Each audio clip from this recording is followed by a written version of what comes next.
Sobre Enem. A prova acontece nesse domingo, dia 17, e no seguinte também, dia 24. Bom, para a gente falar sobre esse assunto, a gente conversa agora com o professor Oswaldo Velarde. Uma boa tarde, professor. Seja bem-vindo aqui ao JT1. Olá, professor.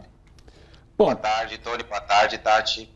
Uma boa tarde. A gente queria começar falando desse exame, né? O exame do Enem, por conta da pandemia, acabou sendo seria feito em novembro e foi adiado. Agora, conta esse processo todo, como é que se deu, professor? Então, foi um processo, digamos assim, muito doido, né? Porque o que aconteceu?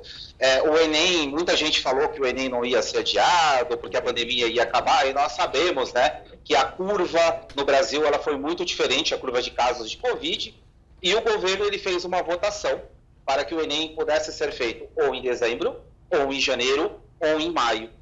E, por fim, essa votação, que ganhou maio, não serviu de muita coisa, e o Enem ele foi colocado agora nos dias 17 e 24 de janeiro, na modalidade presencial, e nos outros 2 domingos, na modalidade EAD.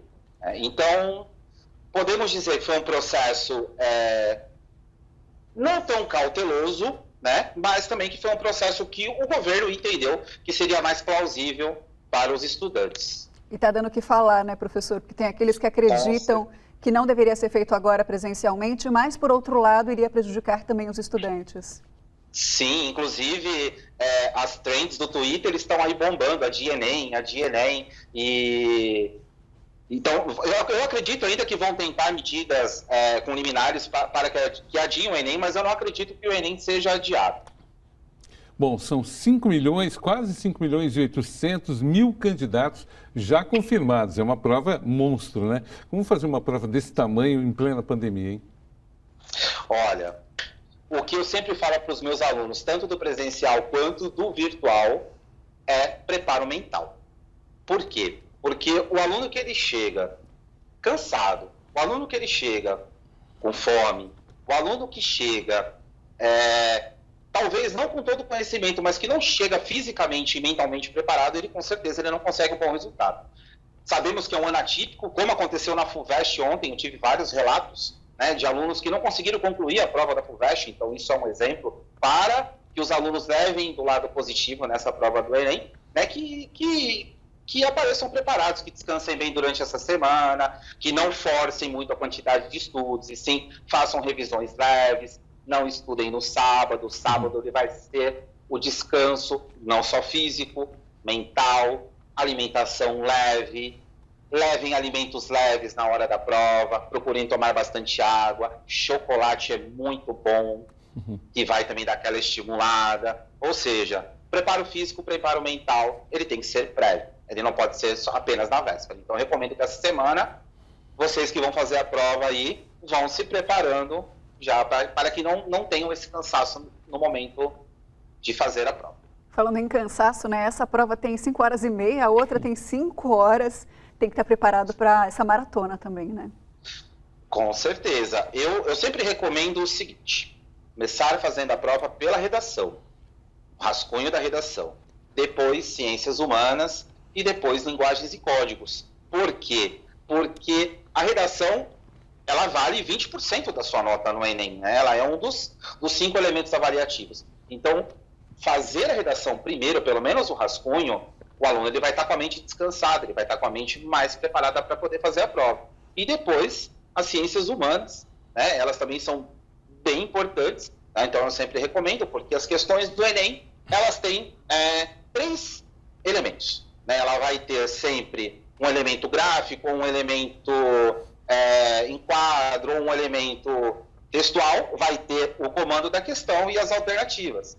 Então, eu sempre recomendo o seguinte para os alunos, que isso também vai fazer com que esses alunos economizem tempo na prova e auxiliem, até para quem não fique desesperado nessas 5 horas e meia, vejam sempre o enunciado da questão antes do texto acima e antes das alternativas.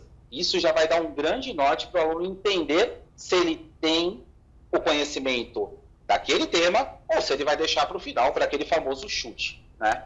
Bom, professor, essas são dicas para o dia do exame. Agora, ainda falta um tempinho. E foi um ano difícil para estudar. Ainda tem como a gente se preparar... A gente não, o candidato se preparar para essa prova, né? Olha, eu não vou falar para o estudante que está nos assistindo que ele vai aprender todo o conteúdo em 5 dias. Não, mas existem aí muitos locais, na própria internet, no YouTube, nesses sites especializados, aonde ele vai ter aí os principais temas. Então seria importante que esses alunos eles conseguissem entender esses principais temas, pesquisa, revisão. Vai acontecer, por exemplo, hoje, do próprio YouTube Educação, vai acontecer uma revisão do primeiro dia do Enem. Então vai ter lá 4, 5 horas aí de aula, onde esse aluno ele vai ter pelo menos um conhecimento prévio do tema. Então existem sim alternativas com que ele possa pelo menos chegar lá na prova e falar, não, eu sei o mínimo necessário. Então sim, dá para ele ter uma noção. E durante toda essa pandemia falou-se muito sobre essa questão psicológica, que juntando com o vestibular também tem a questão psicológica, ou seja, como sair dessa, sair bem dessa? Então, eu acredito que o aluno, para se sair bem, até porque eu como professor, também quando vou pegar uma prova ou de concurso, ou vou aplicar uma prova para os meus alunos, eu também fico tenso. E eu sempre falo, alimentação, descanso e também não procurar aí se exaltar, não sair, descansar mesmo, realmente estar com o corpo bem para a mente estar bem na hora da prova. Pelo menos nessa época de pandemia, né? E a organização do Enem, é lógico, divulgou aí uma série de cuidados por conta da Covid-19, mas o senhor poderia citar os principais, pelo menos? Olha, álcool gel, com certeza, levar máscara de reserva é importante, evitar, eu sei que é muito difícil, é muito tempo de prova, mas evitar se alimentar, né, preparar o corpo para este tempo de prova, né, e procurar manter o distanciamento social, que isso nos faz aí evitar a contaminação deste vírus. Professor, a gente viu aí nessas festas de final de ano, né, o pessoal se aglomerando, já começaram a crescer os casos, deve acontecer também isso já para a próxima semana. Então, quem tiver um diagnóstico confirmado da doença pode pedir a reaplicação da prova, né, para os dias 23 e 24 de fevereiro, por meio por meio de um telefone. Como é que funciona isso? Então, a partir do próprio site do INEP, né? Você pode fazer o pedido ali, mostrando o exame, você consegue pedir esse adiamento. Isso é importante. Pelo menos nisso, o governo ele conseguiu pensar no lado do aluno, né? Dar uma outra oportunidade. A gente até colocou um telefone, 0800 61 6161. Eu dei uma ligadinha hoje, ainda não está funcionando, tá, gente? É realmente para se a pessoa tiver com Covid mesmo, né? No dia. Bom, até professor, porque até sexta-feira tem muita coisa que pode acontecer, né? A gente está terminando aqui. Eu queria um recado para os candidatos aqui da Baixada, do Vale do Ribeira, que estão assistindo você agora.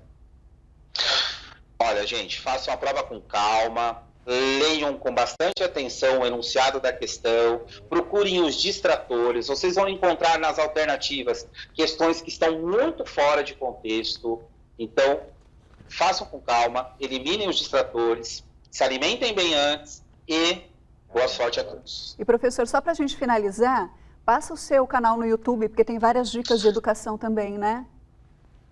Pois é, então, o meu canal do YouTube ele faz parte do YouTube Educação, né? Ele tem lá 250 aulas da área de ciências humanas, tem alguns convidados de outras áreas, o www.youtube.com/Upgel Atualidades. Vocês vão gostar, tem bastante material e para esse ano aí, mais ou menos aí, umas 100 aulas a mais para ajudá-los no próximo Enem também.